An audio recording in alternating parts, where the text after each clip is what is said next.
বন্ধুরা, good afternoon. সবাই কেমন আছো? আশা করি সবাই খুব খুব খুব ভালো আছে। তোমাদের আশীর্বাদে আমরাও খুব ভালো আছি। তো এখন দুপুর 1:30টার মতো বাজে। তো এখন থেকে ব্লগটা স্টার্ট করছি তোমাদেরকে সাথে নিয়ে। আশা করি আজকের ব্লগটা তোমাদের ভালো লাগবে। তো সকালে আসলে কি হয়েছে বলো তো, সকাল থেকে আমি ব্লগটা স্টার্ট করতে পারিনি, যেহেতু এই বাড়িতে আছি। এই বাড়িতে যেটা হয়, একটু দেরিতে উঠি। আর আজকে কি হয়েছে বলো তো, আরও বেশি দেরিতে ওঠা হয়ে গেছে। কারণ কালকের যেহেতু কালী পূজা ছিল, হরি পূজা ছিল, ওখান থেকে ফিরেছি একটু দেরিতে। আর তারপর সোনু কালকে ঘুমাচ্ছিল না। ও প্রায় ওই তখন 1:30টার মতো বাজে, তখন রাত 1:30টার মতো বাজে, তখন ঘুমিয়েছে। আর ও যখন ঘুমিয়েছে তারপর আমি ঘুমাতে গেছি। তো এই করতে করতে অনেকটাই দেরি হয়ে গেছে। কালকে ওই 1টা 1:30টার দিকে ঘুমিয়েছি। এবার উঠেছি অনেকটা বেলাতে। তো বেলাতে উঠেছি। এবার বেলাতে ওঠার পরে সকালে খাওয়া দাওয়া করে স্নান করেছি, করে এখন ব্লগটা শুরু করলাম। মানে ওটাই হচ্ছে ব্যাপার। আসলে অনেকটা লেটে যেহেতু উঠেছি, এবার সোনুকে খাওয়ানো ছিল, ওকে স্নান করানো ছিল। তো সব কিছু মিলিয়ে ওই জন্য আর ব্লগটা আমি শুরু করতে পারিনি। তো এখন আমি ব্লগটা শুরু করছি। তো আশা করি আজকে ব্লগটা তোমাদের ভালো লাগবে। তো আর আজকে হচ্ছে, মানে তোমরা তো আগের ব্লগে দেখেছিলে যে এ বাড়িতে আমি আছি, আর এ বাড়িতে হচ্ছে কালী পূজা, হরি পূজা, কালী পূজা। তো হরি পূজা কালী পূজা তো কালকে হয়ে গেছে। তো আজকে হচ্ছে ভরা নাম, মানে সারাদিন হরিনাম হবে।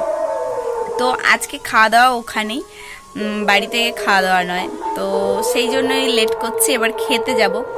তো চেষ্টা করব তোমাদের সঙ্গে সব কিছু শেয়ার করার, যতটুকু যা পারি।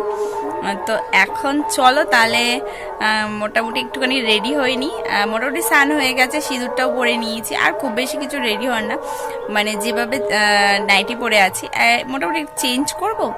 আর খুব বেশি কিছু সাজগোজ নয়, একটুখানি চেঞ্জ করে একটা শাড়ি পরে নেব। তো চলো তাহলে তোমরা সাথে থেকো, আশা করি আজকে ব্লগটা তোমাদের ভালো লাগবে। তো চলো তাহলে। তো এই দেখো, আমি এখন নেল পালিশ নিয়ে বসেছি। কালকে তো সময় পাইনি, যেহেতু কালকে ওই যে হসপিটালে গেছিলাম আর রাত্রে ফিরতেও দেরি হয়ে গেছিলো, সব কিছু মিলে সময় পাইনি। তো এখন এই দেখো নেল পালিশ নিয়ে বসে পড়েছি। এখন নেল পালিশ পরবো। চলো নেল পালিশটা পরে নিই, তারপর রেডি হতে যাবো। চলো বন্ধুরা, দেখো আমি নেল পালিশ পরছি। আর পায়ে তো অনেকগুলো কালার ছিল আমার কাছে, কিন্তু আর পায়ে আমি একটু ডিপ কালারই পরলাম। আর পায়ে কী বলো তো, ডিপ কালার পরলে আমার মনে হয় বেশি ভালো লাগে।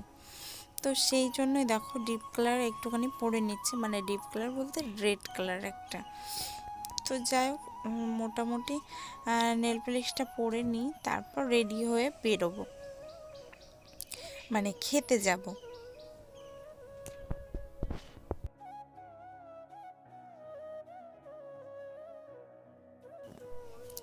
তারপর রেডি হয়ে আমি এখানে চলে এসেছিলাম, মানে মন্দিরের এখানে চলে এসেছিলাম, কিন্তু সেগুলোর ভিডিও করা হয়নি। তো দেখো এখানে খাওয়া দাওয়া স্টার্ট হয়ে গেছে, মানে অনেকক্ষণ আগে থেকেই। তো মানে আমরা এখনও খেতে বসিনি, তখনকার ভিডিওটা আমি বানিয়েছিলাম। তারপরে দেখো আমরা বসলাম খেতে। আসলে আজকে তো এখানে খাওয়া, তো সেই জন্য বসে পড়লাম খেতে। আর দুদিকে আছে মানে বৌদি আর দাদার মেয়ে। আর এই দেখো দুপুরে খাবার ছিল ডাল চচ্চড়ি, 2 রকম চচ্চড়ি ছিল, আর ছিল সয়াবিনের তরকা, আর ছিল পায়েস, চাটনি। ব্যাস এতটুকুই খাওয়া ছিল। তারপর দুপুরবেলা খাওয়া দাওয়া করে গিয়ে লম্বা চওড়া একটা ঘুম দিয়ে সন্ধ্যাবেলা রেডি হয়ে আবার চলে আসলাম মন্দিরে। তো এই শাড়িটা নতুন কিনেছিলাম, কিন্তু পরা হয়নি। আজকে পুজোতে ভাবলাম এটা পরি। তো কেমন লাগছে অবশ্যই কমেন্ট করে জানিও। যদিও সাজগোজ খুব সিম্পল ছিল।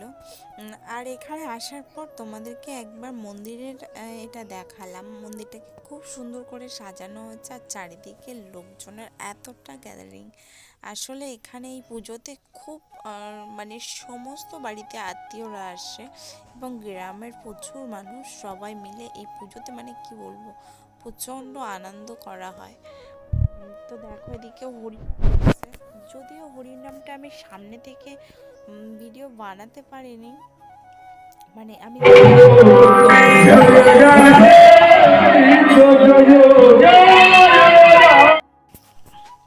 তো ওদিকে তো হরিনাম হচ্ছে, তোমরা তো দেখলে। আর আমরা আসলে পেছন সাইডটাই বসেছিলাম। তো সেই জন্যই হয়েছে কি বলো তো, মানে কোনোভাবে আর কি সামনে থেকে ভিডিওটা বানাতে পারিনি। আর এই সমস্ত গান শুনলে একদম গা শিউরে ওঠে, কাছ থেকে একদম মানে কি বলবো, বাবা হরি বা কৃষ্ণ তার কথা মনে করিয়ে দেয়। তো দেখো ওদিকে তো গান হচ্ছে, মানে হরিনাম হচ্ছে, আর আমরাও না এর ভিতরেই বসেছিলাম, সোনুকে নিয়ে কোথাও বেরোনো সম্ভব হয়নি। তো আমরা বললাম না ভিতরেই বসেছিলাম। তো এই যে দেখো এদিকে আছে দাদার মেয়ে, পেছনে আছে মা, আর এই হলাম আমি। আর সোনু কোলে ঘুমাচ্ছিল, ওই জন্য আর ভিডিও বানাতে পারিনি।